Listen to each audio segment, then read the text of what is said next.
ठाणे महानगरपालिकेच्या परिवहन विभागामार्फत 60 वर्ष पूर्ण व त्यावरील ज्येष्ठ नागरिकांना डिजिटल पास वितरित करण्यात आलेला आहे। यावेळी प्रतिनिधी स्वरूपात 11 ज्येष्ठ नागरिक महापौरांच्या दालनात उपस्थित होते, तर उपायुक्त मनीष जोशी, वाहतूक अधीक्षक रमेश बांगल, आगार व्यवस्थापक सुनील साठे आणि इतर सहकारीही उपस्थित होते। तर या योजनेला उत्स्फूर्त प्रतिसाद मिळत असून जास्तीत जास्त नागरिकांनी या पासचा लाभ घ्यावा असे आवाहन महापौरांनी केले आहे। नमस्कार, मी श्रुती, नवराष्ट्रमध्ये आपलं स्वागत आहे।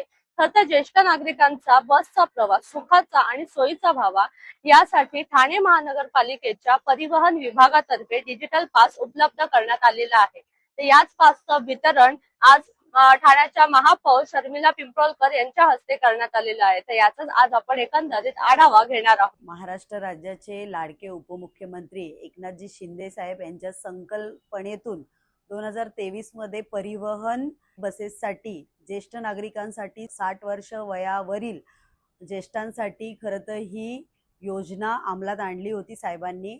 आणि आज ठाणे महानगरपालिकेतून महापौर कार्यालयातून आज 11 ज्येष्ठ नागरिकांना स्मार्ट कार्डाचं वाटप करण्यात आलं आहे। टप्प्याटप्प्याने ज्येष्ठ नागरिक अर्जाची नोंद करतील तसे तसे स्मार्ट कार्डाचं वितरण करण्यात येईल। या उपक्रमामुळे ज्येष्ठ नागरिकांना हा प्रवास अधिक सुखकर आणि सोपा होणार आहे।